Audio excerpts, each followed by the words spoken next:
दोस्तों, गुलजार साहब ने क्या बात कही है कि होगी तुम्हारे पास जमाने भर की डिग्रियां, अगर छलकती आंखों को ना पढ़ पाओ तो आप अनपढ़ हो।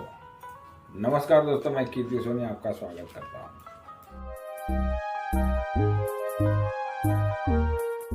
दोस्तों, ये कहानी है एक छोटे से गांव की, जिस गांव में चंदू अपनी माँ के साथ, अपने छोटे भाई के साथ, अपनी बीवी सविता के साथ और छोटे बच्चे बबलू के साथ रहता था। खेत मजदूरी करके वो अपना गुजर बसर कर लेते थे। एक दिन गांव में मेला लगा था। गांव के सभी बूढ़े बच्चे मेले में जा रहे थे।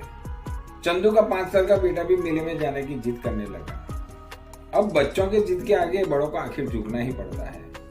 चंदू बबलू को लेकर मेले में चला गया। अब मेले में छोटी छोटी बहुत सी दुकानें लगी थी।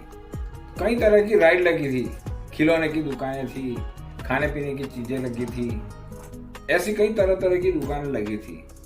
चंदू का बेटा खिलौने की जिद करने लगा। अब चंदू के पास इतने पैसे नहीं थे कि बबलू की हर जिद को वो पूरी कर सके। चंदू अपनी गरीबी को कोसता रहा। उसकी आंखों में आंसू आ गए। वो मेले में घूम ही रहा था कि चंदू के कंधे पर पीछे से किसी ने हाथ रखा।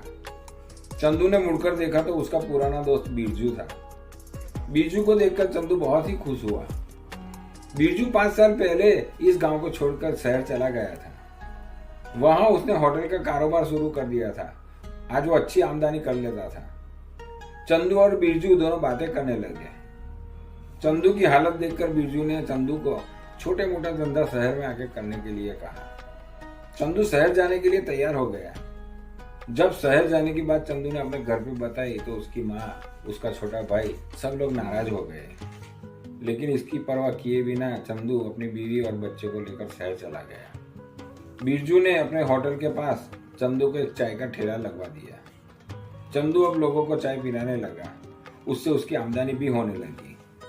चंदू अपने गांव और अपने घर को भूल चुका था। अब इस बात को तकरीबन 2 साल बीत गए। चंदू और उसकी बीवी हर बार की तरह वो शहर घूमने के लिए निकले। वो लोग शहर में घूम ही रहे थे कि अचानक दंगा शुरू हो गया। हर तरफ भगदड़ मच गई। हर तरफ से भागो भागो की आवाजें आ रही थी। चंदू और सविता भी बबलू को लेकर भाग रहे थे कि अचानक बबलू का हाथ चंदू के हाथ से छूट गया। बबलू कहीं खो गया। चंदू और सविता बबलू को ढूंढने में लगे थे, पर बबलू कहीं नजर ही नहीं आ रहा था। वो रो रहे थे, वो क्रंदन कर रहे थे, बबलू को आवाज दे देकर ढूंढ रहे थे, पर बबलू कहीं मिल नहीं रहा था। वो दोनों थके हारे एक जगह पर खड़े थे। सविता ने रो रो कर पूरा शहर अपने सर उठा लिया था। वो रोते हुए चंदू से कहने लगी, मुझे मेरा बेटा बबलू कहीं से भी ला दो, मुझे मेरा बेटा ला दो। अब चंदू करता भी तो क्या करता, वो भी बबलू को ढूंढते ढूंढते थक गया था। सविता चंदू से रोते हुए कहने लगी, अगर शाम तक मेरा बेटा बबलू मुझे नहीं मिला तो मैं इस पत्थर पर सर पटक पटक कर जान दे दूंगी, लेकिन बबलू को लिए बिना मैं घर नहीं जाऊंगी। अब इस बात को 25 मिनट बीत चुके थे। तभी एक पुलिस वाला चंदू के बेटे को लेकर उस तरफ से जा रहा था। सविता ने जब बबलू को देखा तो बबलू रो रहा था और चिल्लाते हुए बबलू को गले लगा दिया और कहने लगी, कहाँ खो गया था मेरा लाल, मैं तो तेरे बगैर मरे जा रही थी। चंदू ये सब देख रहा था। फिर पुलिस वाला वहां से चला गया। सविता चंदू से कहने लगी, चलो अब हम कभी घूमने नहीं आएंगे, चलो अब घर चलते हैं। चंदू ने कहा, ठीक कहती हो तुम, अब हम घूमने कभी नहीं आएंगे। अरे घूमने की बात तो दूर रही, हम इस शहर में भी अब नहीं रहेंगे। सविता चंदू से कहने लगी, तो फिर हम कहाँ जाएंगे?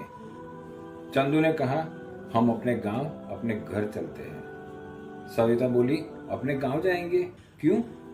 चंदू ने कहा, अरे जिस बेटे के खोने के कारण 25 मिनट में तुम्हारी ये हालत हो गई, तो ये सोच कि 25 महीने से उसके बेटे बगैर मेरी माँ की क्या हालत हुई होगी। आओ हम अपने गांव, अपने घर चलते हैं और दोबारा इस शहर में कभी नहीं आएंगे। अगर कहानी अच्छी लगी हो तो एक लाइक कर देना और चैनल को सब्सक्राइब कर देना और आपके फीडबैक कमेंट में जरूर बताना। धन्यवाद।